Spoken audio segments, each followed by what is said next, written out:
Women belong in all places decisions are being made. RBG.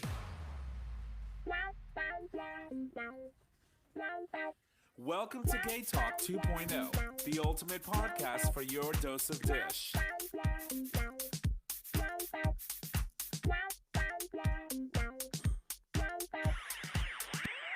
Good evening and welcome back, ladies and gentlemen, to another episode of Gay Talk 2.0, an LGBT podcast streaming live on Digital Stream Radio, where you can access that live stream every Monday at 6 p.m. Eastern Standard Time.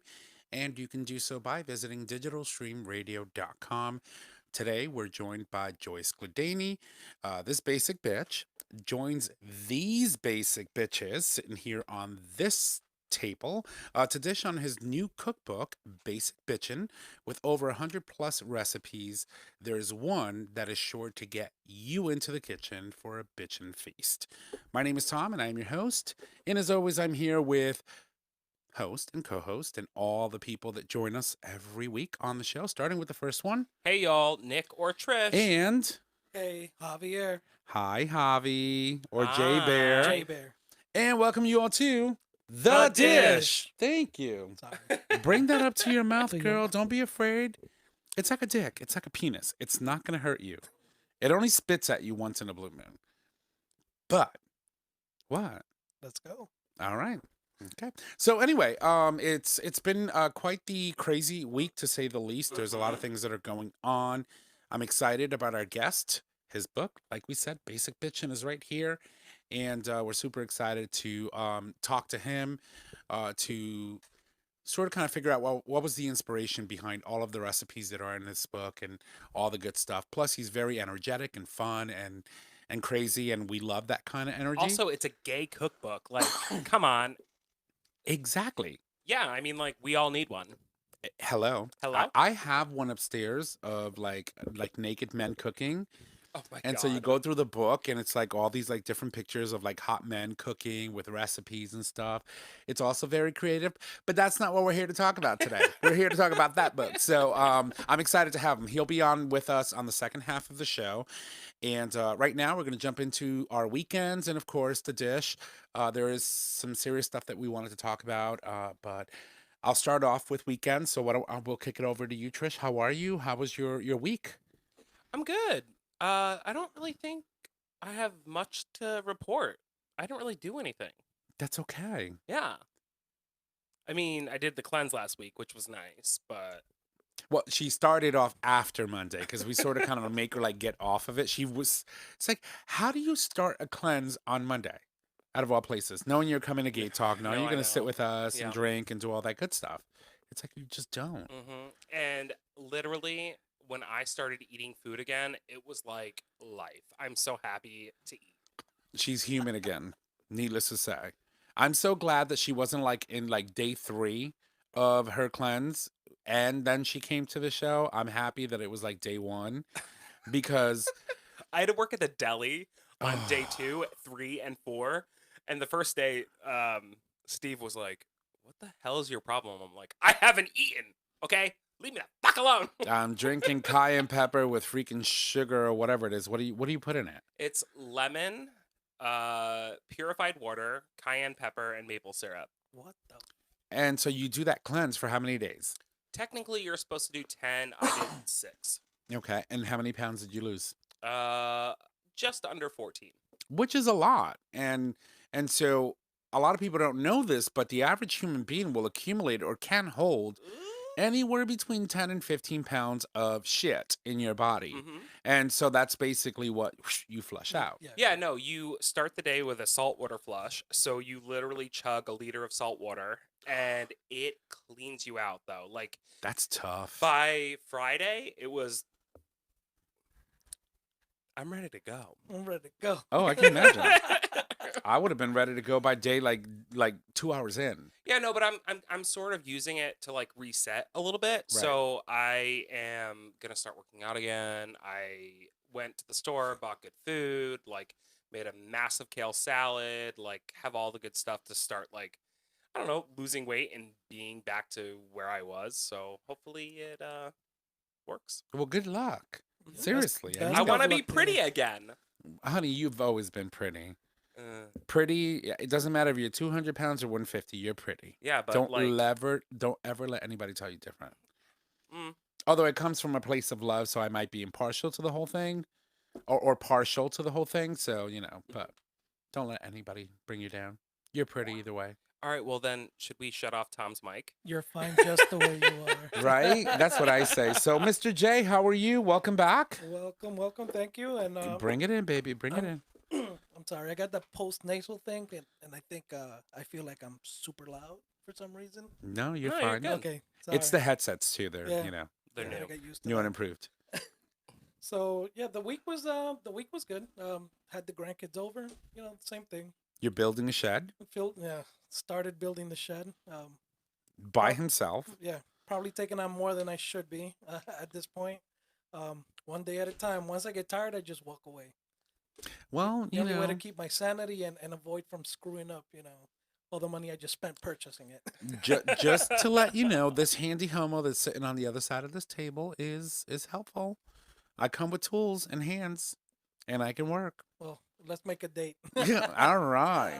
And he will wear his Captain America shorts. I will, Oh, yeah. and make sure that all of your neighbors see it because that's how I do. Well, So my neighbors are used to it because I have the same pairs and I wear them That's at right. home all the See? time. So I show up today with like 2 bags of ice, some Trulies, like a bunch of stuff I'm carrying into the house, and he's standing behind the fence. I'm like, "Can you come help me?" He opens the door. I'm like, "Oh, that's why she didn't come out here." She's wearing a sarong and these Captain America like shorty shorts. I'm like, "Oh, she didn't want her neighbors to see what? all of that." Right. Well, I had the sarong on the top part of my body because I didn't have a shirt on, so I wanted to cover my boobies. And so I had my sarong on the top. And sometimes I wear my sarong with no underwear in the house or even in my backyard because I look at it this way. It's my property, it's my backyard, it's my house. And if you see me in a sarong and I may or may not have anything under it and you manage to score A peek. a peak, that's your problem, not mine. Or a Mr. gander. Wilson. So, but I just like to be comfortable in my house, so there's nothing wrong with that, No, not at all. Yeah, So- that's one of those things I picked up from Tommy, the sarong. I have like 3 myself at home. Yeah, So whenever I'm home and the house is empty, which is rarely, but happens occasionally, it's time It's to, the best. Yeah, free ball. it is for the a while. best to free ball. So Jay, tell me a little bit. I saw a post that you put up about the fact that you were kind of homeschooling your grandkids. How the hell did that go? Well, my granddaughter is doing what they're calling hybrid schooling. Mm-hmm. So she's at home 2 days a week, at school 3 days a week. So the days that she's home, she has certain things that she's doing, but she's doing it on her laptop, Zoom classes. Right. But she had a math test going, quiz. Oh And- Lord, have yeah, mercy. and she was like, "Grandpa, do you know this?" And I'm like, "Yeah, it should be this." And I look at a couple of things, and I'm like, "That should be this. That should be this." And the teacher's like, "No, Kylie, that's wrong. No, that's wrong. No, that's wrong." You failed Yeah. your like. Yeah, my 10-year-old granddaughter. So have you Well, seen the She's new on what, way third- they teach third grade? math? Yes, I Common I don't Core. understand it. Why? I have no idea. Common Core. Yeah. It makes no sense, like at all. So it's funny that you mentioned that because there was a parent that was so upset and so over this Common Core shit Oh. that when he went to write his tuition check, he wrote it out in Common Core. And when the teachers or the school received it, they were like, "What is this?" And he turned around and said, "That's what you're teaching my child. You figure it out." Yeah. He wrote it out in Common Core, the whole balance of whatever he was that he owed to the school or the institution.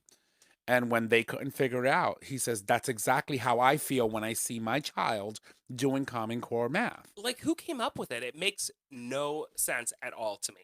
It's just, I don't know. To me, They greased the right wheels at the top, and they were like, "This is the way to go because this is the new wave." And then, of course, this is nobody the knows way. what. The But hell's it also going on. takes longer. Like, Oh, yeah. why? Right. Well, Like 2 times 2 is 4. We know that, right? And Is that- but for them, like 2 times 2, it's like you gotta like add a 0, and then you sort of gonna have to add them first, then subtract them, then to come out.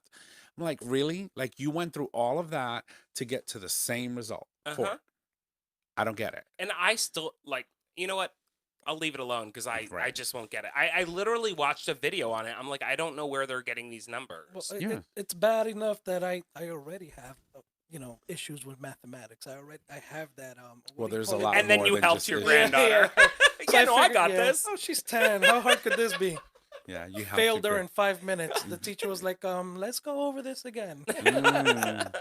Little Latin girl, Yeah. come here, sit down. We're gonna go Yep. over this again. Oh my god. Incredible. Ugh. So, but you know what? One problem at a time. And for those of you who are homeschooling, we know it's tough. It's not easy. It's not easy having to work from home yourself, but also spend half of your time also having to navigate having a child in the house. And that is incredibly like tough. And I was having this conversation last Thursday on the Breezy Moms podcast because I co-host with Candace Dorman on her show, and we talk about a lot of the logistics of being able to manage not only like yourself and being able to do the things that you need to do, but also being like staying on top of your child, right? Because if it's not for the fact that they're in a physical room with a physical teacher, their attention span is this big to begin with. Mhm. And can you imagine you being in another room on a Zoom call, trying to worry about whether or not your child is doing what they're supposed to be doing on their Zoom call, which they probably turn the camera off because they don't want the teacher to know what they're doing. And in some districts, that's okay. Yeah. Right.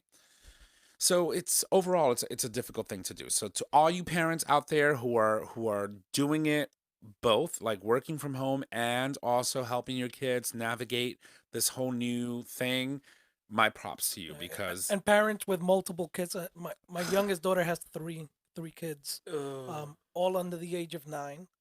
A set of twins and Noah, and they're all in different classes. So you figure out 3 Zoom classes going on almost at the same time. and like where do you get the money to buy all these laptops or devices? The schools are providing them. That I know for sure, Huh. which is Yeah. great. They're either providing laptops or tablets, which is great, but it's insane. Just trying to maintain 3 kids. It was me alone with my granddaughter, and even though I'm working and I'm kind of trying to help her out in between. What do you mean help things her out? I'm You doing. failed her. And yeah, Like you didn't help her out. Didn't help. Like grandpa, but- leave me alone. I think you got me in trouble. Yep. Well, what's also But yeah, it's crazy is insane. like It's a lot of thinking work. about the teachers. Like Right.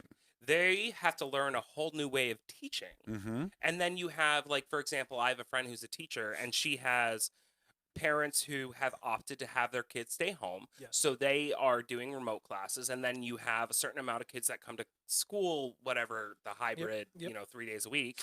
And so she's like, well, when I'm in school and I've got these kids at home, I can't Zoom with them. So they have to do it by themselves. Right. And then I have to check in at the end of the day. Like, teachers have so much on their plate right now. It's crazy. Incredible. It's incredible to see what they're being put through, the stress, right? And not being prepared because, believe it or not, although they had all summer to make sure that they were ready on day one, we knew that it was either going to be a hybrid model or students weren't going back to school come time to go back after the Labor Day weekend.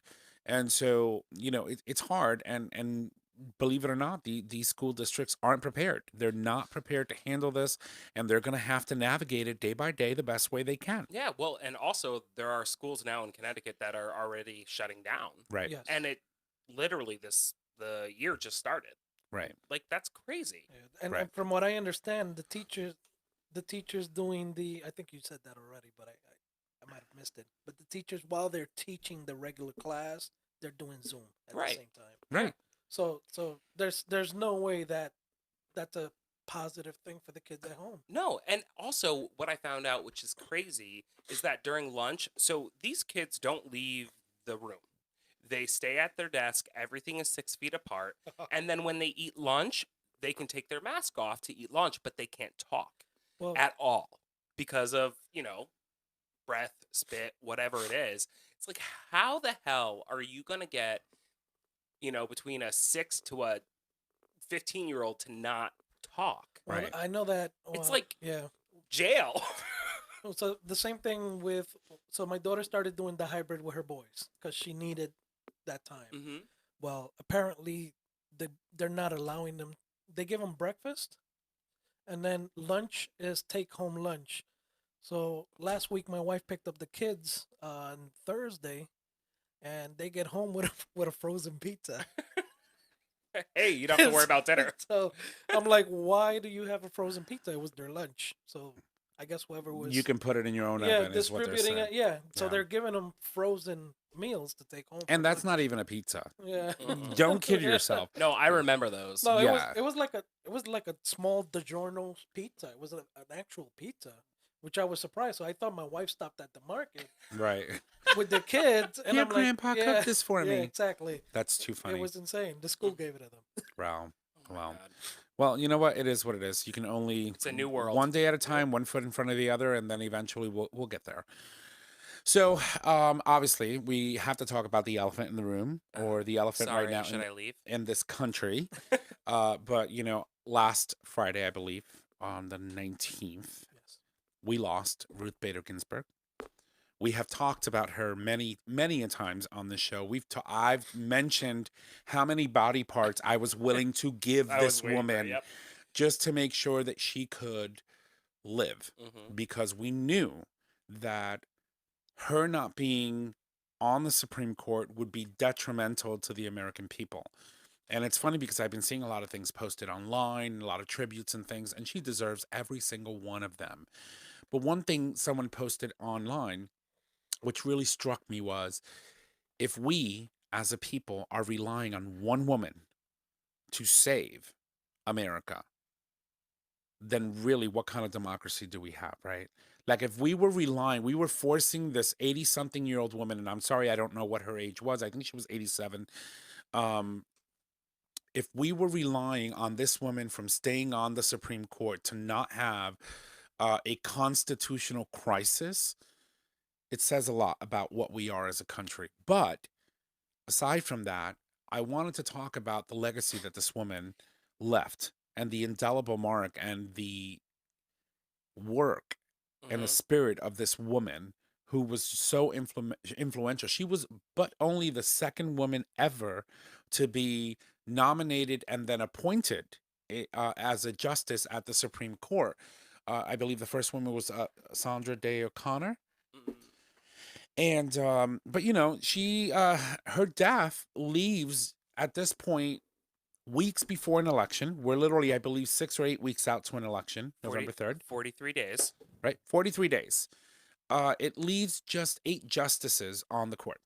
And so if we run into a situation in where we have to resolve any discrepancies from an election, like in 2000 with Al Gore and Bush, we have 8 justices and no swing vote to resolve that issue on the court. Mhm.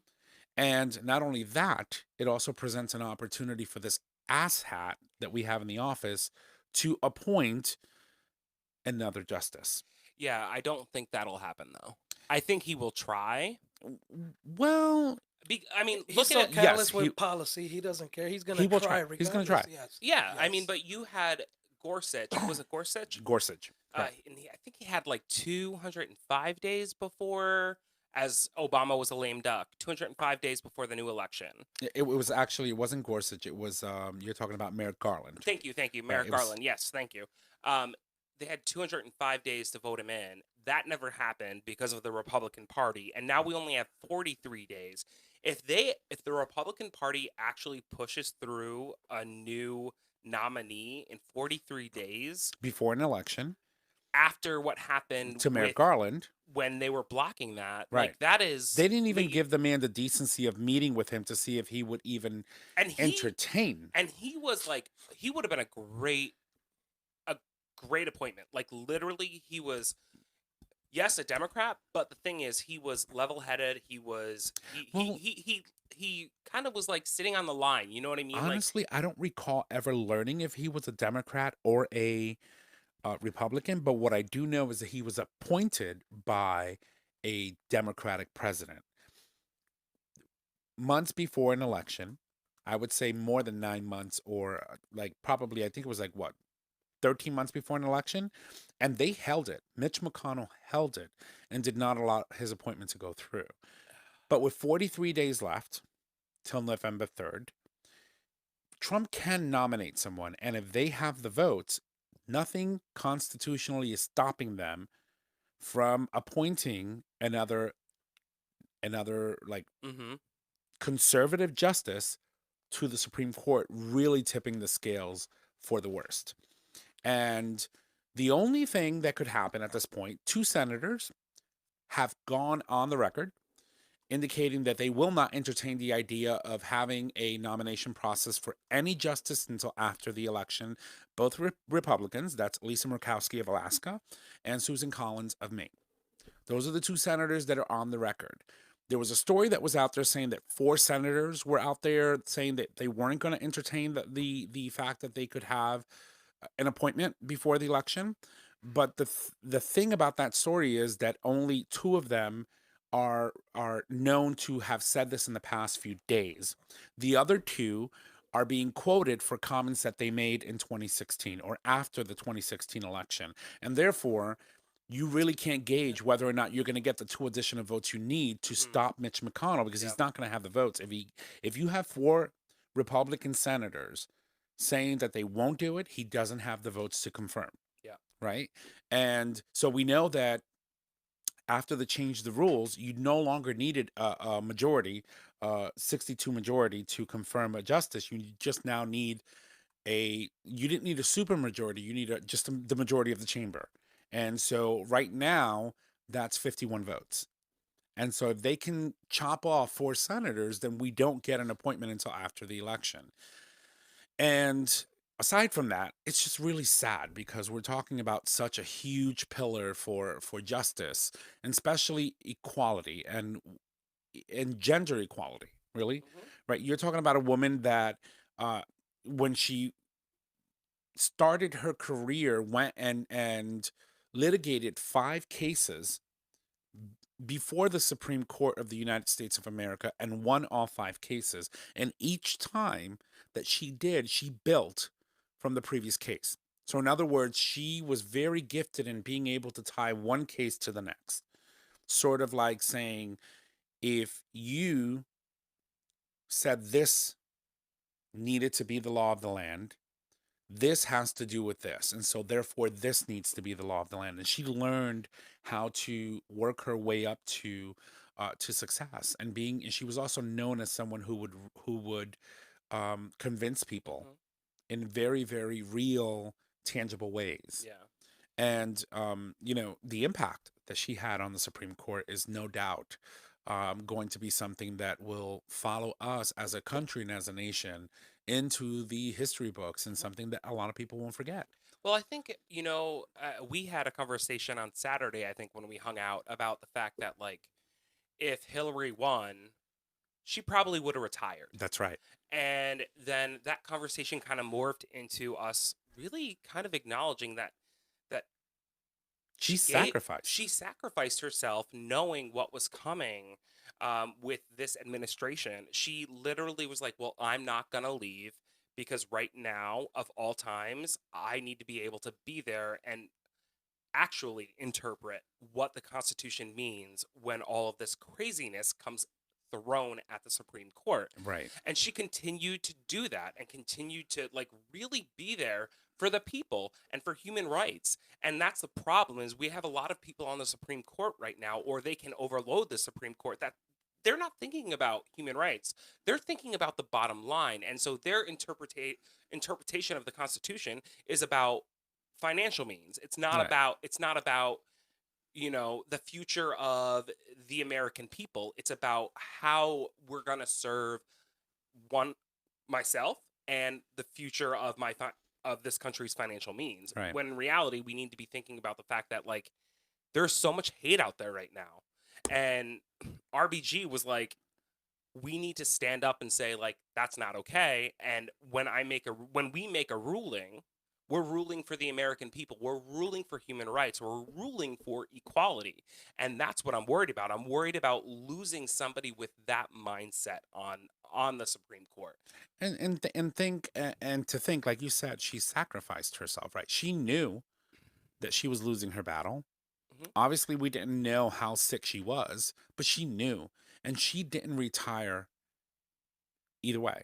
She She literally held li- on. She lived her entire life working. Right.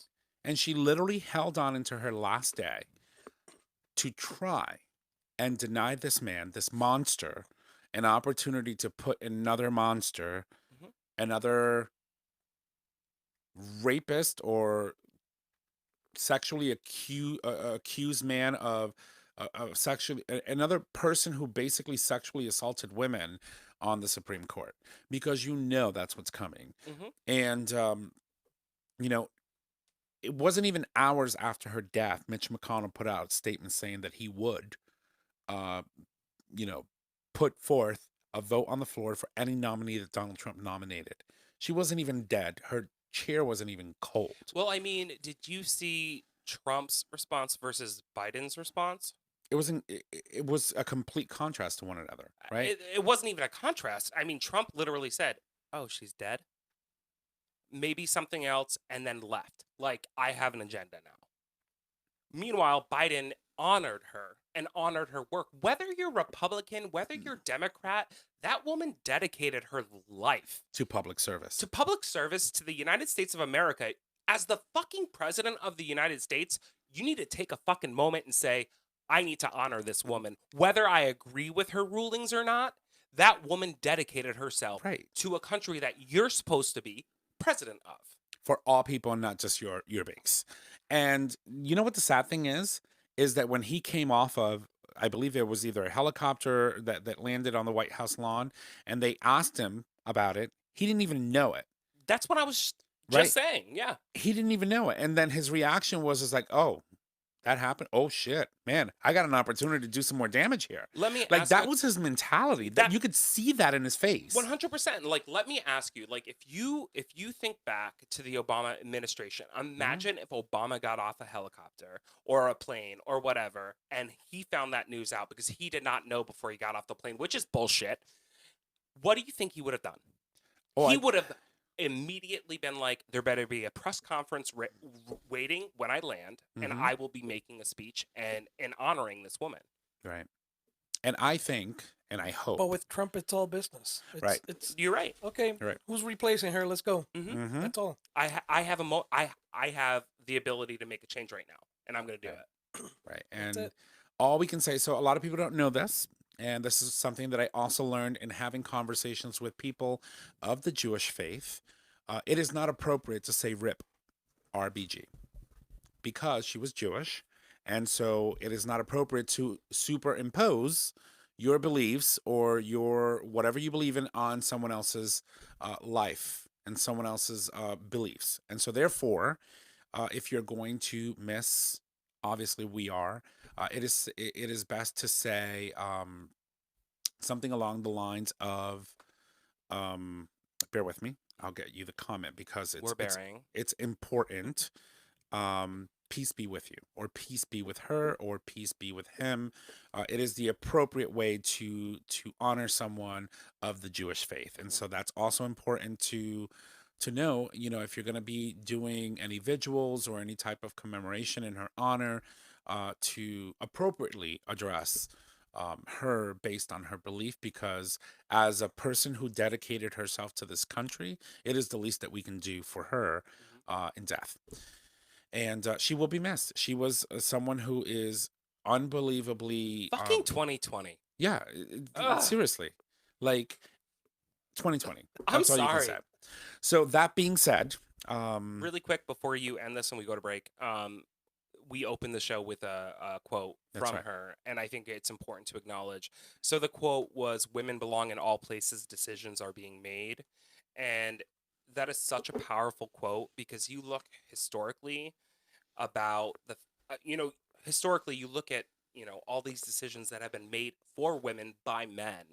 And this is the first time where we had such a strong and amazing woman, not only making decisions with an educated mindset, but making decisions for women as a woman, right, but also for the LGBTQ plus community as a Right. woman, bringing a different perspective to the Supreme Court and making really positive changes in our community and for women in general. Right. And I think that it's so important that we make sure that we really reinfuse the Supreme Court with another woman that can bring a mindset like that, because we Right. don't want to have a Supreme Court that is full of men making decisions by men for women or for whoever. Right. We need Well, everybody at the Thankfully, table. we still have Sonia Sotomayor, Mm-hmm. and we also have Elena Kagan, both liberal justices of the Supreme Court, which is, again, that's amazing. But if they appoint another, conservative justice, then really doesn't matter what they decide. It's always going to be tipping towards more of the conservative side, and that can impact millions of Americans all at once. Yeah. I'll leave you with one more quote from the incredible Ruth Bader Ginsberg, in where she says, fight for the things that you care about, but do it in a way that will lead others to join you. With that, here's some music. We will be right back.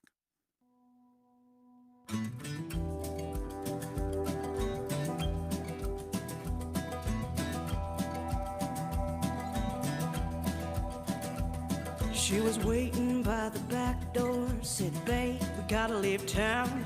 Get your shit, get your suitcase, your dog, your guitar, cause we gotta go now, cause they're coming. Well, they know our fucking names, yes, they're coming, just to say, well, I know you don't want to leave your life. You've had some blood and tears, little joy, little strife. But they're coming, well, they're coming down the road, yes, they're coming, truth be told. And don't forget the whiskey, and don't forget your history. It was never their land in the first place, but they're coming just to say.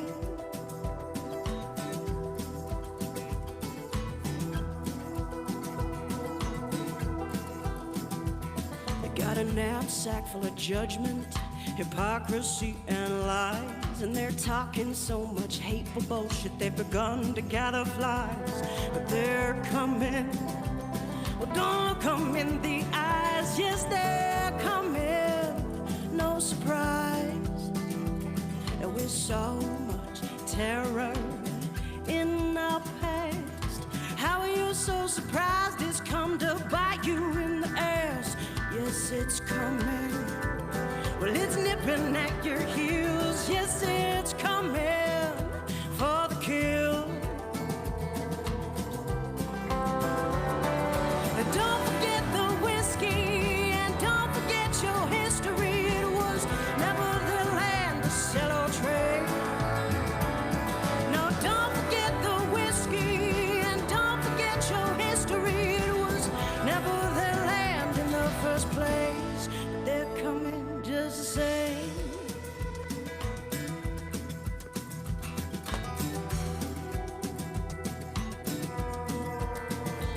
So I'll meet you at the station where we can get on that train. Head out to the wastelands where we can change our names, cause they're coming. Well, they know our fucking names, yes, they're coming, just the same, just the same, just the same, just the same.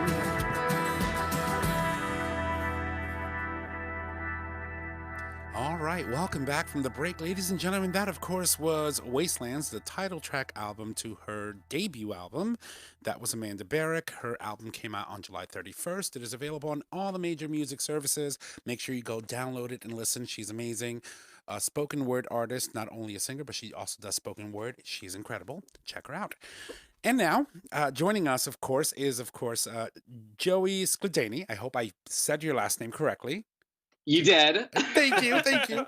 He is, of course, the author of Basic Bitchen, a cookbook for all you basic bitches out there trying to make a dent in the kitchen. We're super excited to have you on the show. Welcome. Thank you. How's it going, guys? Everything is going well in the land of Oz. You know, we're just here trying to get through this COVID life that we live in. You know, it's the norm now. So how are you? I am hanging in there. I've had probably the most Monday of all Mondays you can imagine. So it's great now to detach and just kiki with you guys. Well, Oh my that's God, amazing. yes, Kiki. So before we get started, we'll introduce ourselves here so that you know who you're speaking to, and then we'll hear a little bit about you and move on into our interview. So we'll start off with you. Hi, I'm Nick. They call me Trish. All the time. I'm Tom, and this is our guest host today. Javier or J Bear. Awesome. I won't remember any of that. So he's like me. Pretty much. Mhm. So, Joey, before we get started, why don't you tell us a little bit about yourself, and then we can move into this amazing cookbook you've got here in front of us. Ooh, loaded question. I'm like, where do I start? When I came out of the womb, no. I mean, that's a great place to start. Yeah, right. I think that's where we all started. Most of us. It was traumatic. No, I grew up in Florida. I'm unfortunately. I wanted to preface that, but yeah, no, I've been in kind of the media world my entire adult life. I started as a publicist and worked behind the scenes. Did entertainment PR. Actually launched Honey Boo Boo at TLC, if you can believe it. And then kind of just pivoted to editorial because I knew I always wanted to be a writer. Never in a million years thought my first book was going to be a cookbook. But I've been a food and travel, lifestyle, you name it, writer for about the past 5 years. So that's my, I guess, abbreviated version. It's not really, I guess, as exciting as going into my interests and who I want as a husband. But you know what's kind of awesome about your book? So we hear the term basic bitch all the time, and it's kind of derogatory a little bit, but you're kind of reclaiming it. Do you want to talk a little bit about that? Yeah, of course I do. I agree with you. I think basic bitch has just become part of our vernacular and, used, yeah, a lot of times in a derogatory way, but I wanted to take ownership of the phrase and pivot it in a way that shows that there's a little bit of basicness inside of all of us. And I Right. kind of say basic is synonymous with just comfort, simplicity.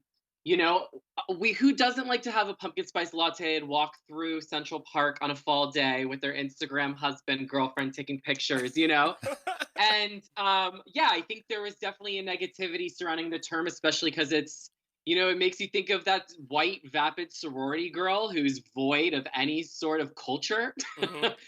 But I wanted to flip the script a little and have fun with it and say, you know what? There's a basic bitch living inside of all of us, and let's be a little bit more celebratory instead of using it in a way that's negative. Mhm. That's amazing. That's Yeah. awesome. It's always good when we can take something that has had such a negative impact on certain aspects of society and reclaim it and use it for something that is empowering and fun and sort of takes a sting off of the actual comment or what people believe it to be, right? Like we're taking power away from these negative things that people use in society today to bring others down and using it for good. 100%. You hit the nail on the head. And I approached this book, not as like even a professional chef, as a professional eater.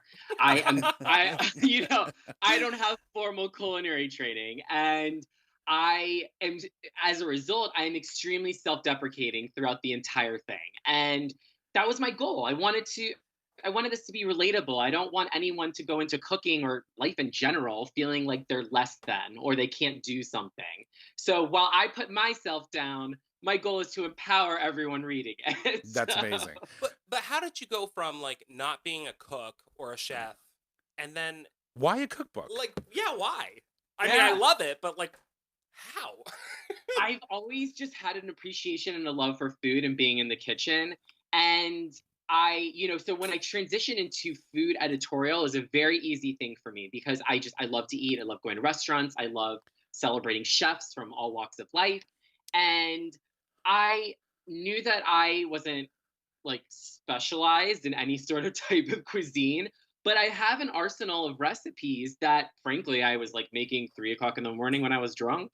And but Preach. those yeah, they did not translate to actual recipes until I actually met with a recipe developer. And she was the one who was able to tell me, okay, so like 2 shakes of cayenne pepper is like half a teaspoon. So I absolutely relied on someone for help when it came to putting my, I guess my recipes into a way that's going to make sense for other people. But yeah, I don't know. I felt like there was such a void in the space for an approachable cookbook that's fun, because they're either so aspirational that it's like, I'm not going to sit here and learn how to make a croquembouche, or they're so like specific, like 200 keto recipes, for like nannies, like something so insane. And I wanted to break away from the mold. That's awesome. So I have two questions for you. First one Yeah. being, what's your favorite recipe in this book? Okay. And the Sophie's second choice. one is, what is your favorite tool in the kitchen? Oh gosh, am I using it though on food? No. My favorite recipe, hands down, are the chocolate chip cookies, because I just feel like everybody loves a chocolate chip cookie, and these deliver on just being big, fluffy, gooey. They're slightly salty, and they've resonated most. So to be able to have people making them and sending me pictures of them in the kitchen, getting excited about baking, that's like a home run for me as an author. I love it. And it's also, I derived it from my sister's recipe. So it's got that sentimental aspect that reminds me I don't just have a cold black heart. And then I would say the kitchen tool. There's many, right? I love a good spatula. Uh-huh. I like a salad spinner, but Yeah, but You know, the spatulas are so multi-purposed. Spatula's multi-purpose. A salad spinner is very extra, but I mentioned that in the book, that it is a very extra thing, but it serves a purpose. Right. It gets rid of all the liquids. And we do not want extra liquids in a No. salad, except for that dressing and the oil. That is honestly the truth. Honestly the truth. So you had mentioned that your sister. So I'm actually on the page. It's 138, I think. Oh my God, Yep. the best chocolate chip cookies ever. So you said that this was kind of like a spin-off of your sister's recipe. So when I think of my family, I know I'm white, very, very white, but I come from an Italian family. Don't know why I'm so white. Anyway, that being said, if I were to put together a book like this or a recipe book like this, it would be so much infused with like family recipes and like what I grew up with. Is that in this book as well? Yes, I put one recipe. I know it's like sounds awful because I only did one from each immediate family member, but to be honest, it's like, because the recipes are so simple and so basic, a lot of the stuff that we make at home, it was honestly too complex. And I'm also Italian, so my dad's idea of like pasta night is to throw in 7,000 ingredients that he's found in the pantry or something that's expiring in the fridge. And that's something that's not going to translate well for a cookbook to appeal to the masses. But yeah, I do have my dad's mojito. We call it the Joe-hito. And I have my mom's definitely not Sicilian Caesar salad. Because we grew up with this Caesar salad that didn't have mayonnaise. It's very garlic heavy. It's amazing. But she would just say, oh, this is how they do it in Sicily. And I'm like, no, girl. I'm like, A, Caesar salad does not come from Italy. And B, just because you don't put mayonnaise in it does not make it Sicilian. That is too funny. But it's funny that you say that, right? Because I start thinking about some of the times that I spend in the kitchen with my mother, and I start first of all, she's a Puerto Rican woman that can throw down on Spanish food like you would not believe. However, she be doing some crazy things, and I'm just looking at her like, what's in there? I was 175 pounds before I met Tom. Okay? That's all I need to say. That woman can cook. I was 150 pounds before I re-engaged with my mother again, food-wise, and I'm like 260 now. So yeah, it's. I'm not. So my mother. She lying. So my mother moved back to Puerto Rico, and she decided she was going to take us when we were really young. And I was like, this is definitely not for me. It's too laid back. So I came back to the U.S. And my mother lived out there for like 27 years. And just recently, she decided she wanted to come back. And with her came all the pounds and all the food and everything that she makes. And it's just amazing. So I get it. Yeah. I know what it's like to like, sit with your family and say, okay, well, why are you putting that in there? And Yeah, you're right. A lot of the things that she does may not translate well to people who are trying to follow a recipe because she doesn't cook by throwing a teaspoon of this and a teaspoon. She just like shakes a little bit of this and a little bit of this, and then it's just awesome.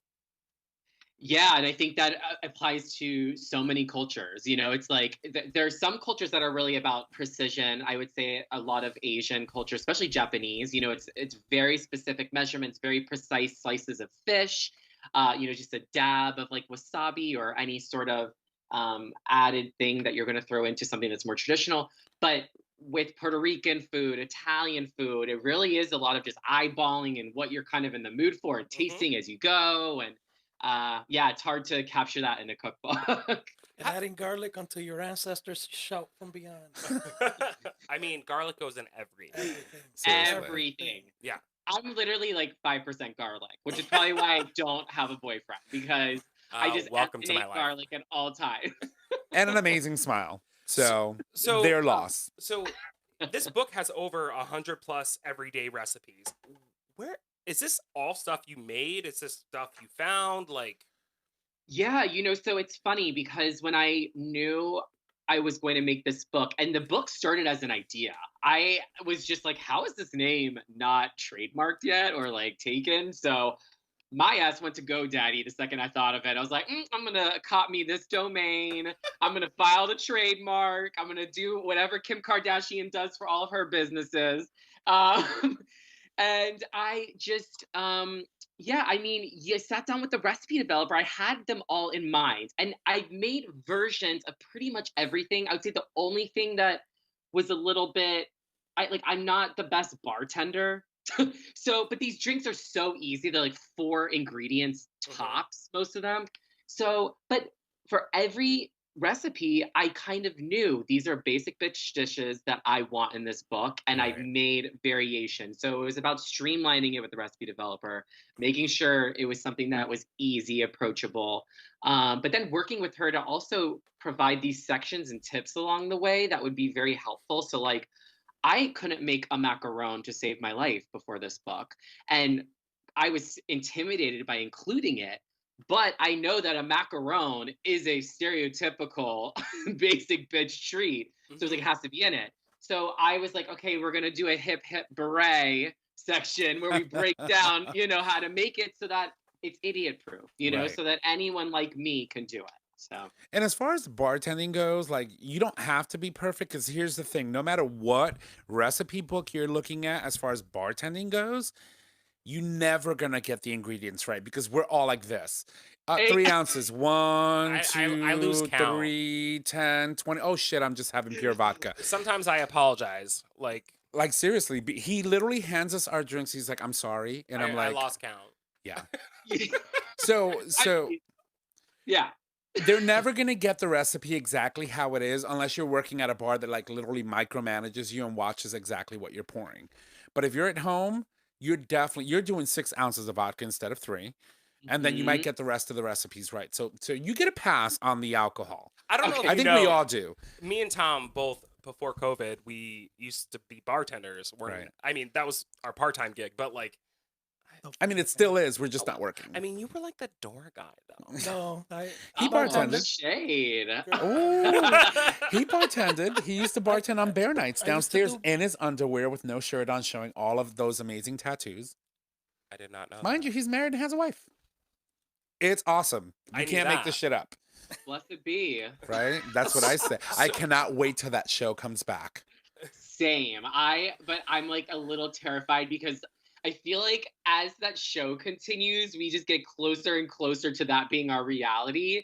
So they're just gonna change it from The Handmaid's Tale to just the United States of America. Like, Oh my seriously. God! Gilead I is can't, coming. I can't. So So I had a weird question for you. So like I've never heard of this before. So in going through your book, oh, one of the drinks was called nut milk, Yo. Yeah. and I'm like, what the hell is leave that? it to her to find the nut milk. What the hell is that? Like almond milk. You can milk any nut. All right, tell me about this, please. Honestly, it's not a difficult process. So you can make homemade almond milk, cashew milk, walnut milk, anything. It's just about literally taking a cheesecloth and putting it through with water. It depends on the nut, actually. But it's you know how everybody doesn't do dairy anymore. So Right. Well, I know. Well, it's like everybody's like either got a gluten allergy or, yeah, and not that I'm trying to invalidate an allergy at all. I'm just simply saying it's just like it's becoming more and more common nowadays. it's So trendy. Mom's definitely not Sicilian. Sicilian Caesar salad. it's so I mean, obviously you're very witty about the choices and titles that you picked for your recipes, and there's probably no doubt that that was on purpose. I mean, your personality alone just lends itself to just being giddy and happy and sarcastic, and so Yeah. you wanted that to come out in the book. 100%. I'm the type of person where I come up with ideas before I like see them through. So half of those titles that I wrote them before I even had the recipe. I just was like, this is too funny, you know. Like I knew like the frosé. I wanted to be like Chanteyu frosé. I'm like, there's a a pun. So I've always been that creative kid. When everyone was outside playing baseball and football, I was a stereotypical homosexual making books and stapling, the corners and being ultra fabulous with words. That's amazing. So obviously we're still in the middle of this pandemic. There's not much that we can do socially in big settings, and I'm sure that that may have impacted you in some way and being able to promote and go out there and talk to people about the book. Are you doing any virtual things in where you like maybe do a Zoom for your people and say, let's try a recipe all together and see how it comes Yeah. out? Are you working anything out virtually? Thank you for reminding me of just how awful. No, I'm such a control freak. So I had actually a 10-city book tour planned with William Sonoma. And we just did a virtual event last week. It's funny enough, my cousin married Chris Kirkpatrick from NSYNC. So I've been doing a lot of like demos with him because he's just this hilarious, like obviously cisgendered hetero guy who you would never expect to just be obsessed with cooking from a millennial pink cookbook, but he's obsessed. And so I've been like bringing him along for the ride, and so he helped host that, and I hosted a few like Zoom events. But yeah, I'm gonna probably do things more consistently going forward. Obviously, I crave that in-person, face-to-face interaction because that's just I like people. Shockingly, We I all like do. most people. I should say most people instead of all people because there are certain people that I would want to hit over the head with my book. But I've been doing a lot of cooking and stuff on Instagram, but nothing that's like a set schedule. Okay. Right. Yeah. So I would assume that some of these sessions that you had with this NSYNC cast member are recorded. Member. Yes, member. some are available online. They're on YouTube. Do you have a channel? Facebook. I have a channel.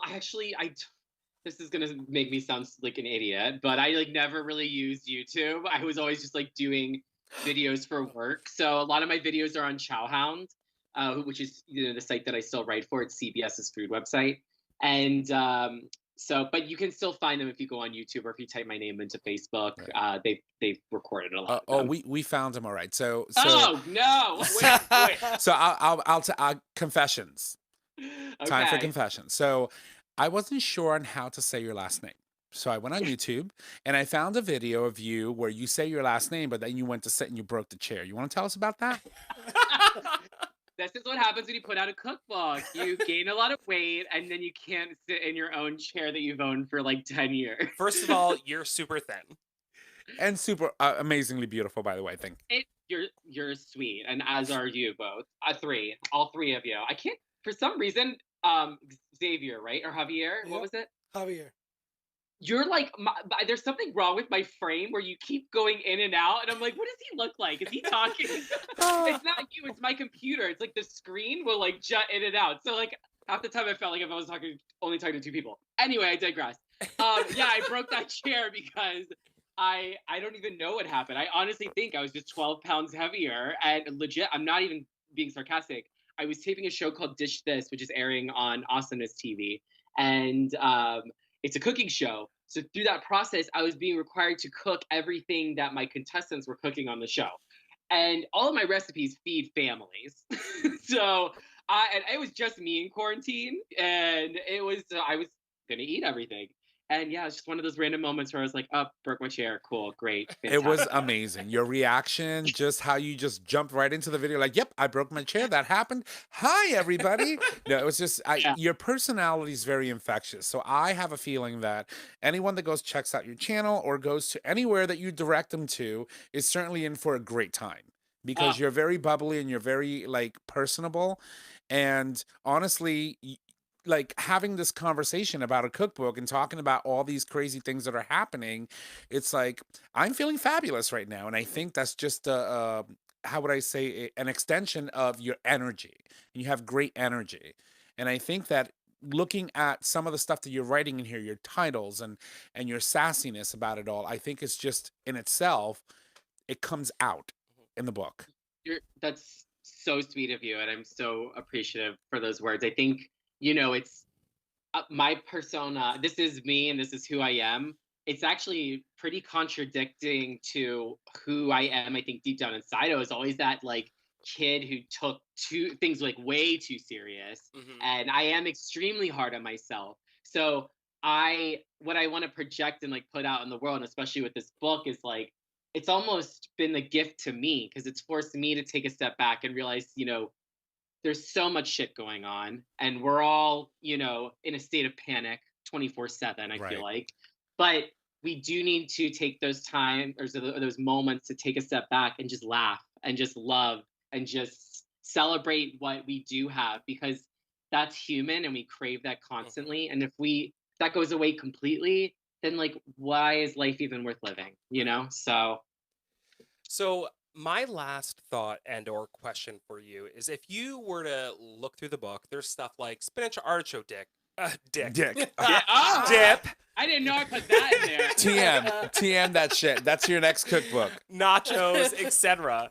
I mean, and if you look at the gay community in general, we're always like, oh my God, my body, my weight, what am I eating? What am I putting in my body? So what would you say to people in the gay community that may buy the book? Is this also like a healthy lifestyle type book, or? Yeah, I love that question because I struggle with that every day. I grew up, my mom's a competitive bodybuilder and my dad was a linebacker. So put that into perspective. So I've had like body issues and I am like a yo-yo dieter. So I'm like the type where like 2 weeks I'm on and I eat perfect and I'm like, oh, I'm Fire Island ready. I hate Fire Island, by the way. And then 2 weeks after, I'm like, I'm eating every carb in the universe and I don't give a crap what anyone thinks about me. So I did want to play into health trends because I do think that's part of basic bitch culture, and I'm just fascinated by it. I'm like, oh, ginkgo biloba, like sure, throw it in, like, or a little wheatgrass moment. All right, child, I'll take it.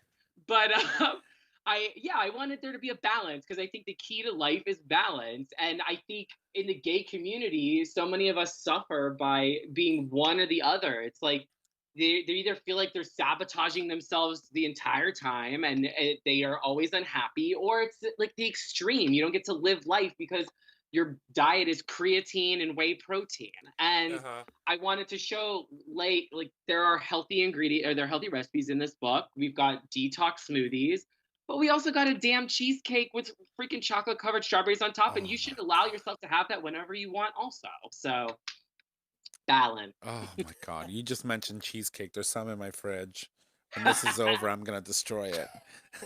No, but you're 100% right. I mean, like, we look at like all of these diets that we constantly are like, oh my God, I'm gaining weight, I got to do something. If we had more balance in our life, we could really do whatever we want. But the reality is, sometimes I like to eat.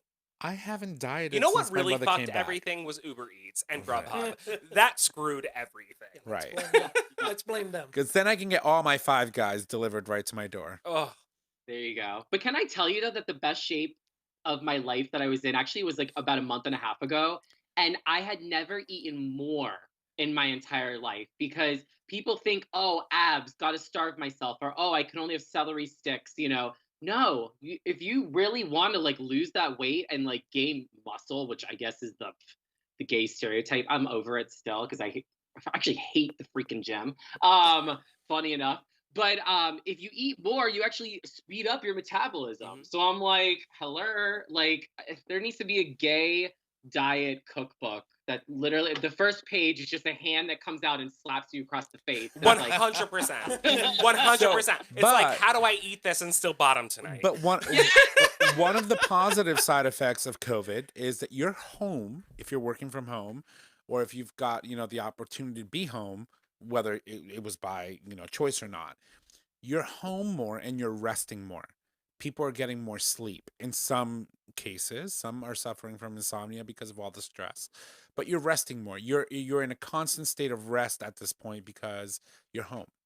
And so therefore, when you're on the sofa binge watching something and you fall asleep halfway through it, you don't care. You're already on the couch, you're home, whether it's the bed or the sofa, it doesn't care. It doesn't matter, right? And you just fall asleep. And I think that being out and about at work or in some other place, you don't have the luxury of being able to take a nap when you need it.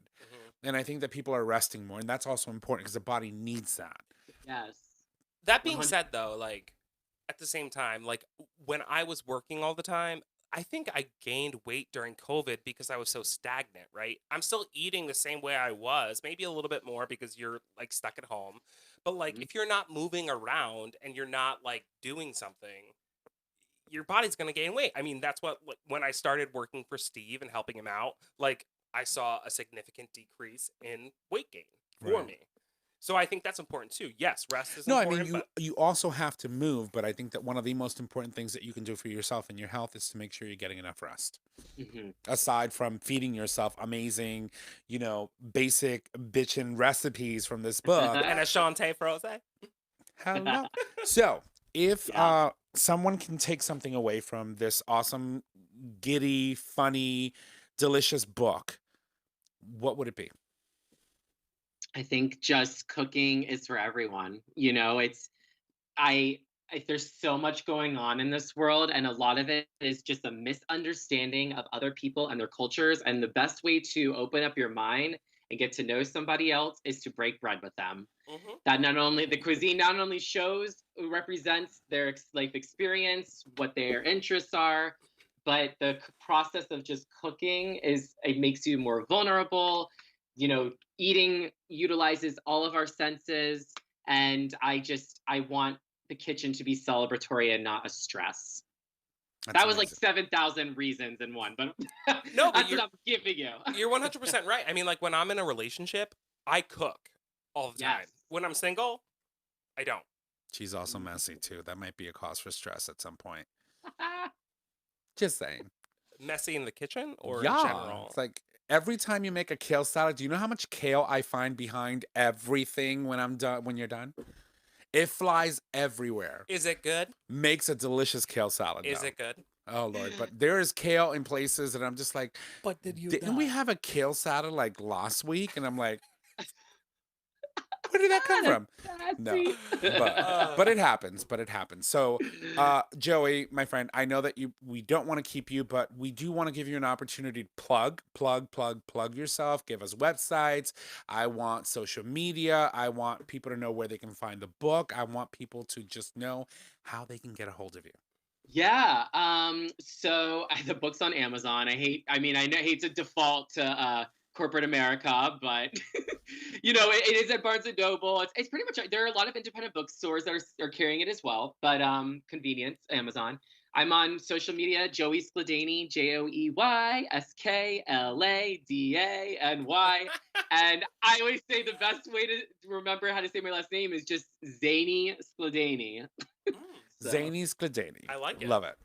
There you go. And so you're on Instagram and all those good places, Twitter and stuff? Sure am. I'm not like the biggest Twitter fan, but Instagram, you've got everything from a thirst shot to food to funny quotes. So I give it to you every bowl. I'm going for the thirst shot. I'll be You like, know. hey, listen, can't fault me. I mean, look at the kid. Sorry, guys, Yeah. you can't see what he looks like, but you can see what he looks like. He's back there. You see? He's back there. So, Joey, I want to thank you I want to thank you for, first of all, taking time out of your day and this COVID-ridden time that we are living in to join us on today's episode, because honestly, your energy is infectious, and I was here for every single minute of it. Right back at you. Thank you guys so much. It was a pleasure, and I already adore you all. So, So I also say to every single one of our guests that join us on the show, Not every single one, but well, most. once you join us and we love you, you're that's it. You're done. You're stuck. You're Yeah. stuck with us. all right, I'll So- see you tomorrow. So my address is no, but He actually already has that, but anyway. yeah. If there's that's right, because you sent us the book. So but you're more than welcome to come visit. We'll have a nice little store outside. Maybe you can make some recipes for us.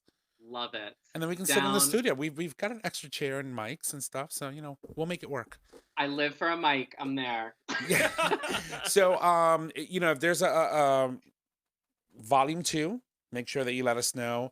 If there's anything that you're working on in the future, whatever endeavor it is, we would love to have you on the show and talk about that as well. So just let us know. Yeah. We'll talk about my OnlyFans next time. Oh. No, I'm kidding. Are you though? What's the So- 100%. Next time. what's the screen name? I'm just excited. I'm excited about the second book when we're talking about how to bottom and eat everything that you basic bitchin. It's So really crazy that you're saying that, because wink, wink, there is a second book that I am pitching that falls into a category of it. So we'll talk offline. oh my god, Bottom recipes. but we should connect him to Dr. G and they can work together because That's Dr. right. G is all about buttholes. That's right. We have our very own butt whisperer that joins us once a month. He's a doctor based out of New York and LA from Bespoke Surgical. And I think that with his knowledge and your enthusiasm, you guys could work up something amazing. I agree, because I actually am really not knowledgeable when it comes to anal, and that's a whole other conversation. Fiber. So I need him in my life. Good fibers. That's all he says. Good fibers. So once again, thank you. Thank you so much for your amazing energy and for joining us today on today's show. Thanks, guys. Appreciate it. It was Mwah. great. Bye, honey. Well, Bye. ladies and gents, that of course was Joey Skladany. He is the author of Basic Bitchen. Make sure that you go check out that book. It's available on Amazon and all the good places that you can find books. It's also possibly available. Actually, I'm going to check right now because you never know. So the book here, let's see. Oh, yeah, I know. iBooks. I'm on iBooks. I'm going to go check on Apple right now. Basic Bitchen. Oh, I misspelled it. Apple Books, yes. I'm Latino. So, Oh my god. that Bilingual. it is. It is. And so I'm well, we have a copy, but I would get one. But definitely go check it out. So he's amazing. Yeah, His no. energy. Honestly, like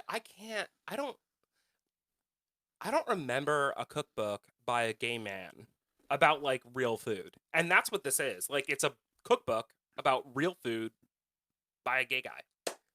Unless it was like Richard Simmons in like the 80s and 90s, with his little like long like socks and like fluffy socks and Yeah, we took a left turn there. sneakers. Yeah, I know. I'm just saying, but he did have a whole bunch of stuff back in the 80s and 90s, We just lost all the millennials. right? Who is that? Richard Simmons? Have you never heard of Richard Simmons? Richard Simmons. So there's a reference, right? So when you go to the bathroom and you poop and you lose 15 pounds, that's considered a Richard Simmons shit. Okay, that I never heard about. Oh my God, I'm gonna go to Spencer's and does Spencer's still exist? Yes. Yeah, okay, good. It does. So there's a poop list, right? And so it just tells you what each kind of poop is. And so Richard Simmons shit is one of them. Lord have mercy. All right, so again, Joey Skladany, he's amazing. His energy was incredible. Like seriously. Very, very lively. So Nice there's kid. a dumpling recipe in here that I like ran through and I can't remember the name of it, but I wanted to bring it up. But now I can't find it. So isn't there a glossary? Yeah, that's where I was. Okay, well, while you find it, we'll talk about your dumplings. So you, mister, he brought over like a whole container full of dumplings that he made at home. Tell us a little bit, since we're on the topic, about your dumplings. Well, basically, I, Bring it in, girl. as always, I enjoy my cooking and eating. Mm-hmm. We can Um, tell. Vargame. And a couple of months ago, I decided I wanted to try my hands at making my own homemade steamed dumplings. So with that said, I went online. I did my research and a lot of YouTube videos, and I follow a lot of Asian cooks. If you want to learn the dish, I'm not gonna follow someone that doesn't cook it normally on an everyday basis. So I decided to do that, and I started experimenting. So I've gone since I learned how to make the dish, which is very simple and easy to make. Um, I've made it about 4 or 5 times. So notice how he says, I started experimenting. So that Experiment. means that he Puerto Ricanized that recipe. No, no. What, yes, you did. I So thought about it. you I thought about about it, it? but no. Put some sofrito up in that little. I considered it, but no, it's all Asian ingredients. Oh, okay. So no adobo, no sazon. I didn't get too crazy with it. I mean, you could if you wanted to, but I figured. Can you imagine? Yeah. Like having It's- like Puerto Rican seasoned like dumplings, like you Dumplings. bite into the meat and it tastes like arroz con pollo. Right. It blows somebody's mind. Like you don't even have to put soy sauce or anything on it. Like Well, you just like yeah. bite into it and it's just like, oh shit, this is like, I was thinking about pernil infused style dumplings. oh my god. So, See, I'm hungry already. I want dumplings. I'm gonna blame it on that Basic Bitchen book. Oh well, it's So I found out. you found it. Yeah. Okay. So it's called To Portion Control Pork Dumplings. That's right. To portion control pork dumplings. Boys on Grinder looking for friends are like me walking into a Chinese restaurant and looking for bok choy. Lies and deceit. When I want dumplings, I want them bad. And like fries and sushi, I sometimes think dumplings are one of those foods that can carve an endless pit in my stomach. If they're cooked right and prepared with a sweet and spicy sauce, I can keep going, and the results are far from pretty. Have you ever seen a horse excited to eat grain from a bucket? That horse is me, except with dumplings. I love it. Nice. You and I are right there because I love dumplings. So someone please push me out of the pasture before my dreams. Oh my God, I almost before choked my on my dreams truly. of being on my 600-pound life and becoming everyone else's problem turn into a reality. Oh my God, that's too funny. So I mean, I'm telling you, it's creative recipe writing, in a way that makes it fun and giddy. Oh yeah. That's okay. So so your dumplings, you gonna make them after we're done today? Yes, and they're already set. Like I said, I had them ready for last week. It was but- page 78, Yeah, I want to 68, see something his- like that. Yeah, I wanna see Okay, his so recipe. that being said, we need to cut the show short because we got Yeah. dumplings waiting. No, I'm kidding. You have one more story that you wanted to talk about. I think we should talk about it, and then Yeah, we I can was move on yelled to everything at else. earlier. Oh, poor thing. All right, well, go for it. All right, so I have been watching Lifetime with my mother, well, Since since you were before birth. right, you were still sperm in your dad's balls. Yeah, and there is an upcoming film, and I think I've talked about this on the show actually. Yes, but Um, it's worth talking about it The again. Christmas Setup co-stars Fran Drescher, which we love, Which we love. the nanny. The nanny. And it's about it's a And gay, the beautician. uh-huh, And the beast. uh-huh. There was a movie, The Beautician and the Beast. We know. Okay. But anyway, it's a gay love story that is going to be during the holiday season, and Right. it's going to be on Lifetime. And there are a couple different movies that are coming out during the holiday season, on different networks. But I mean, I grew up on Lifetime, and like I grew up on like all these love stories, and not some love stories, but like I have access to her iTunes video library. 95% of the movies that she buys are either Harry Potter or love stories. Yeah. So, yeah, she's definitely into love stories. Mhm. But anyway, so it's a gay themed holiday movie. It's called The Christmas Setup. And basically what it is going to be is like a couple they met like years ago. And the mom, the nanny, Fran Drescher, she's kind of sort of setting them back up in a weird way. And then obviously other things ensue throughout the movie. So he's taken away from the situation. They come back together. But when they originally met, there was a quote that the son who's being set up said, "I just met my future husband at the urinal." Oh my And- God. And I'm like, why is that so gay and so right? Right, because it just makes sense. But we would be remiss to mention that the fact that the two stars that are playing in the movie are actually real life husbands. Oh, yes. Right. So Yeah. they are indeed married. So to see that chemistry on Hopefully. TV, I think it's going to be great, right? Because either you hate each other or you love each other so much that that'll come through. Yeah, I don't know. I'm just like so excited to see a Lifetime holiday movie with a gay couple. Representation, right? We've said this all along. We're looking for amazing ways for people to finally start seeing representation for members of the LGBT community in movies that represent regular day events that happen in all of our lives, whether that be a wedding or a date. Because no, we don't all meet at the bottom of the Dick Dock in P-Town. And that's like our first date. You know, dates happen just like every normal hetero couple, you know, we have experiences just like every other person in this world, and to see ourselves represented in a way that is not your typical like sassy, like crazy, Well, like there may be over some the sass in it top or whatnot, but gay person. No, I mean that there would, but it's a like, love story that's featuring two men who are right, married. the character isn't the, supporting role Right.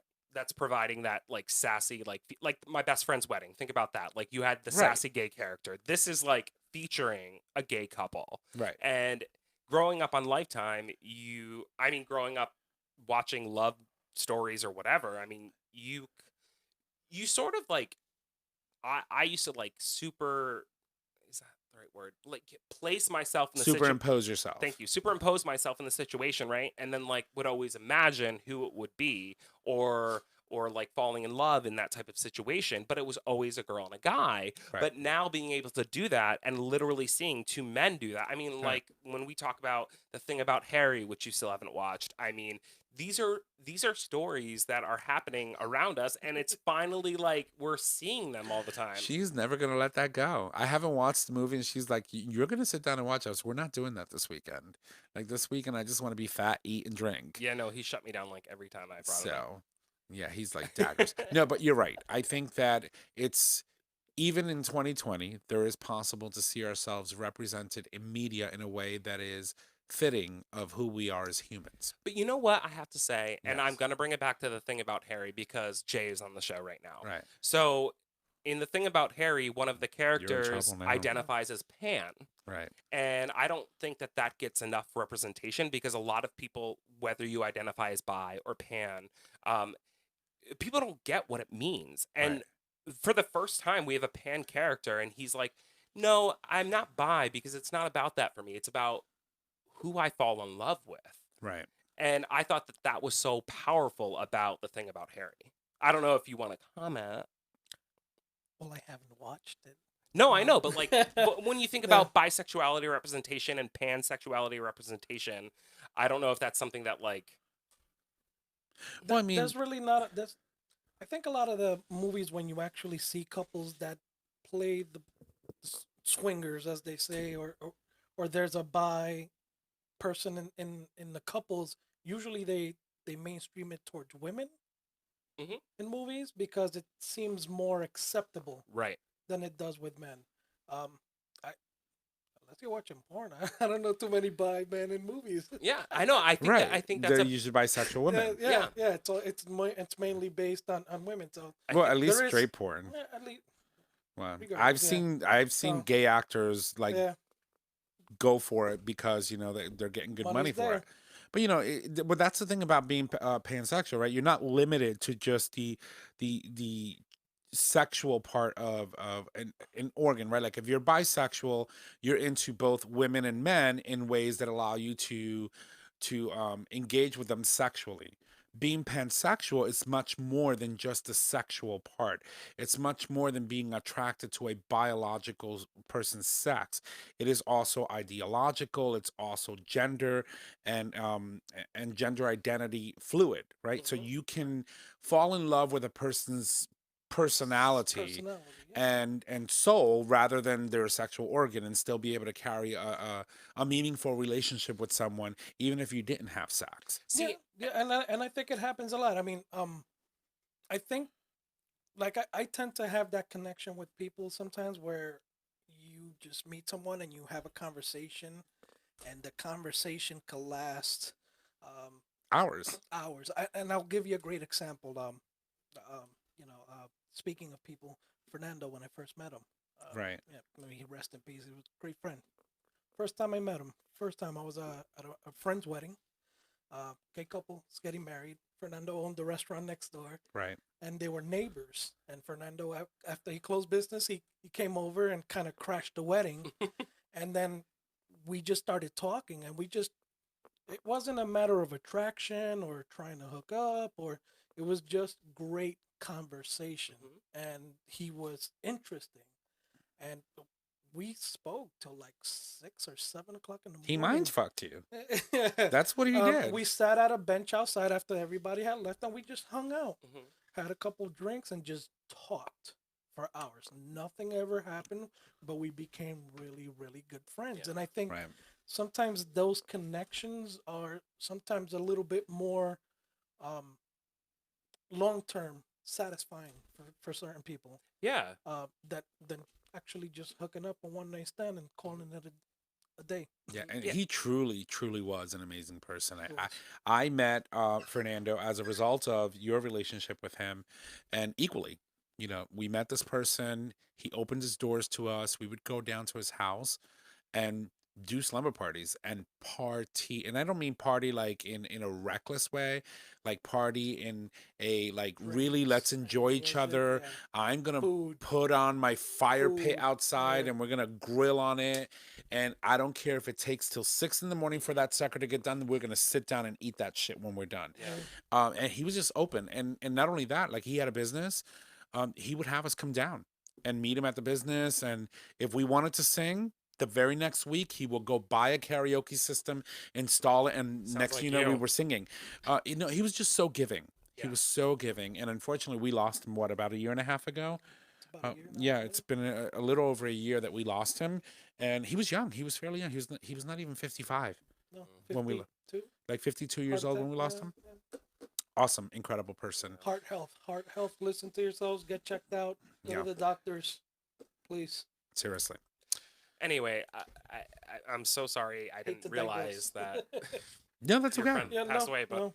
I think the reason I kind of segued a little bit about pansexuality is because I think it's almost I don't want to say this because I know I'm going to get slapped back from all of our listeners, but I think it's almost a better term than bisexuality. I feel like bisexuality pigeonholes people and forces people to feel like they need to make a decision and or be this or that or out and proud, whereas pansexuality is like, look, I can just fall in love with who I fall in love with. It's not about the penis or the vagina. It's about love.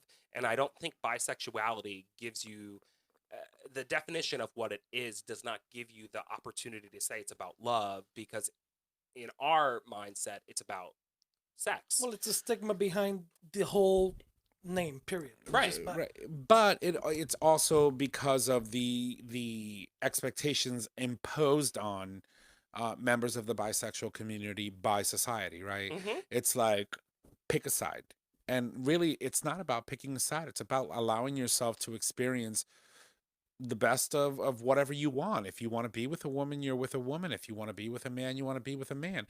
But the transition and that journey of discovering further more on an emotional level really like came like full circle for me when I sat down and had a conversation with a friend of mine who that at one point in time she always identified as bi, and as recently has been talking about the fact that she now identifies as being pansexual, because of that very same reason, right? You shouldn't be pigeonholed into what you should like, just because you have to make a choice. Nobody has to make a choice in life. As long as you're not hurting anyone and being detrimental to the health of anyone else, you can have whatever you want and you can be whoever you want. And if you don't want to marry someone and you want to be with multiple people, as long as everyone has an understanding that that's what's going to happen, I think let it be. Mhm. And I don't think that we should be telling people, first of all, anyone, who you should be, you know. So you're bisexual, well, pick a side. What do you want to do? You want to be with a woman, or you want to be? It's none of your fucking business what you want to be with. Well, I Honestly, mean, like I think when Pan came out for me, I have had an ongoing relationship with an individual that has always identified as bisexual. Um, but looking back and knowing his history, um, he never had a relationship with a man. right? He never really explored outside of me and one other person. And I feel like for him, pansexual would be the right path because like for example, I mean sleeping with him to this day, it's like, you know, it's about love. I mean like we care about each other There's a deeply. connection. Yeah. There's a Right. connection. Yeah. So I think It's not just a quickie. I gotta get over this heat. yeah, You know? Right. yeah. No, There's a it's like difference, it's yeah. like Yeah. we accidentally lock the door and we don't come back until the weekend's over. That's not a bad thing. No, it's fine. So, Just be naked all weekend. That's it. so Yeah. all Enjoy. all I can say is, you know, enjoy whatever it is that you like. Do it safely, do it lovingly, and you know, hopefully on the other end of that, the receiving person is going to experience it the same way you are, which is with a lot of love, thought, and care. Mhm. And you know, And watch a gay Lifetime movie this that's Christmas. right. Definitely do that. Wow, Um, this is our conversations. Literally, we start on a Lifetime movie, and then we like end up at pansexuality. Like, okay, anyway. but it all has there's a reason why we pivot and move into certain conversations, because you know when you think about one of the most detrimental things that anyone can do to someone else is set expectations based on their experiences, right? And when you think about what society has done to the LGBT community, or any community, or any culture for that matter, is to superimpose your own beliefs and expectations and expect that someone is going to react the way Mhm. that you do in situations I think when that's. we're all different. I think you're right, and I think that's why we keep on expanding upon what we've already defined, right? Right. So And a definition is a definition, but it can LGBTQIA change. plus, like the letters just keep coming. And that's okay. Yeah, And when we 100%. run out of letters, we'll make new ones. Mhm. You know, I mean, the Romans had LGBTQ. Roman numerals. I was just about to say that. So, you know, All right. LGBTQ plus A, B, C, D, E, F, G, part deux, or duh, or how do you say two in French? Duh? I don't speak Toi? French, Toi? I don't know. French, toi. Un, deux, trois. but we all Oh. speak Spanish Duh. a little bit. See, So dos. Yeah, So, toi, three. so bad. listen, I want my dumplings. So, Yeah. why don't we jump into our next segment, which of course is Mama Mhm. Kim's Minute, and then we'll move it along. All right, everybody. So here we go. Mama Kim's Minute, of course, brought to you by GayRealEstate.com. Number one, Yes, queen. shares the headline of virtual LGBTQ plus fundraiser for the Biden campaign. That's Yes. amazing. Love her. Number two, J.K. Rowling is still being a TERF. This bookstore is over it. I don't know what that means. So she is hating on transgender folks. Oh, right. Continues to do so, and we don't get it. And Yeah, I you don't know know what? what's We going don't on there. have to get it. Just don't buy her stuff. Anyway, number three, meet the man helping to build a queer section of the internet. Number four, Chick-fil-A gave up on their San Antonio airport location. Mhm. Number five, Harry Styles may play gay policeman in Greg Berlanti's. Berlanti's next film. So that's awesome. And for Cher, like, you know, we always jokingly say that when the world comes to an end, there's going to be two things: cockroaches and Cher. Bitches don't say that anymore. It's 2020. Shit can happen. Just saying. Cher, hide yourself, because I love you. Anyway, so Mr. J Bear, we've got our gay talk term coming up. Do you have our gay talk term today? I do, and I'm not using the book today. Oh, you're not using the book. He's got his own gay talk term. That's So, fine. Angel food. but give me 1 second. Oh, go ahead. Our gay talk term is brought to you, of course, by GayRealEstate.com. Go for it. Not really. Angel food. Noun. Homosexual male pilot currently serving in the Air Force. Angel food. Oh, I like it. I like it. I wanted to keep it in the theme of food since we. I would totally be an angel food in the Air Force or in any branch of the military. Are you kidding me? I Come think you'd be eat more this of a pound puppy. cake. Oh huh? my God. All right. So on this day in gay history, of course, brought to you by GayRealEstate.com. GayRealEstate.com. When? September 21st, 1998, Where the USA, Will and Grace premiered, and we all love Will and Grace. So NBC's TV series in the first in prime time to feature openly gay lead characters set in New York City. We all know this. The show follows Will, a gay lawyer, Grace, a straight interior decorator, Karen, Just check. Karen, and Karen, Grace's bisexual assistant. I didn't know Karen was bisexual. Oh, honey, and she Jack, was, hello. Will's No. other best friend, Just who is Jack. also gay. Just Jack. Just So- Trish. So yeah, Karen was bisexual. I mean, are you kidding me? She Karen is my lifeblood. I think I that brought juice boxes. Oh God, the Halloween episode. She's sitting by the elevator, and the kid comes out and says trick or treat, and she just starts pouring bourbon into the pumpkin. One of my favorite episodes. Love her. I love her. I Throw love some ice in it, give me a straw, and we're good. right. Megan Mullally, she was just incredible. Her role She still in that is. was awesome, and Rosario. She's no longer I with know us. she passed unfortunately, but she was also another character on Will and Grace that I Mm-hmm. will never forget because she was just incredible. Her jabs were awesome. And Leslie Jordan was a big character on Will and Grace, and now he has that big comeback on Instagram. So check him I out. know, right? So It's like, hilarious. Every Anyway, trash can has a lid. Mhm. So I don't judge. To each all right. their own. exactly. Every trash can has a lid. So listen, guys, I want to thank you all for tuning in this week. It's been amazing to have you all with us. If you love the show, make sure that you go subscribe, rate, and review on your favorite podcasting service. By subscribing, you get the latest and greatest of our show delivered right to your web browser as soon as our episodes are published. You can also become a Patreon and support us monetarily. Patreon subscribers are able to assist the show with a monetary donation, which we collect monthly and can be in any denomination of $1 or more, and we are certainly appreciative of your help. So I would probably say J Bear next week. Are you good? No, because It's super easy. Yeah. close. uh, Next week we welcome our. No one. No. No yeah. one. It's currently all all about the dish. That's right. See? And we say that because God knows I'll probably book somebody. So. yeah. So. All right. So thank you. We thank do this to Jay every single Yeah. time. I know.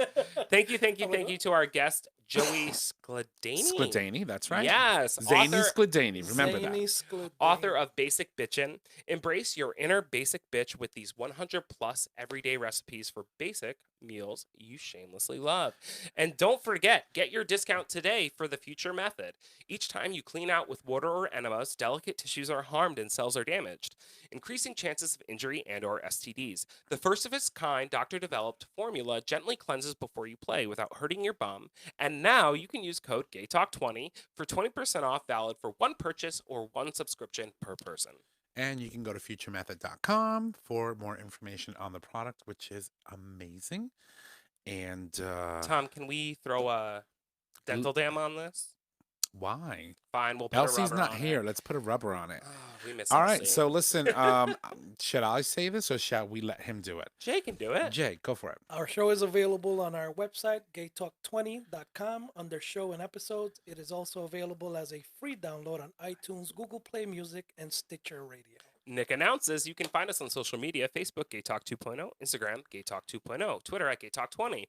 You can email us at gaytalk2.0@gmail.com. Tom, don't screw it up. I will try not to. If you need to reach out to us, you can just head on over to our website, click on the Contact Us tab located at the top of your web browser. There you can leave comments, you can suggest topics, leave a question for the cast or an individual host, or you can also call us and leave us your questions via voice message. We'll answer those for you on the show.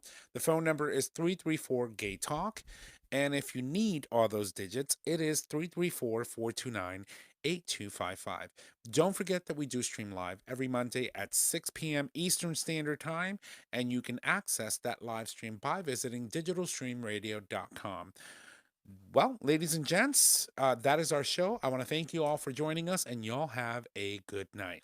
Bye!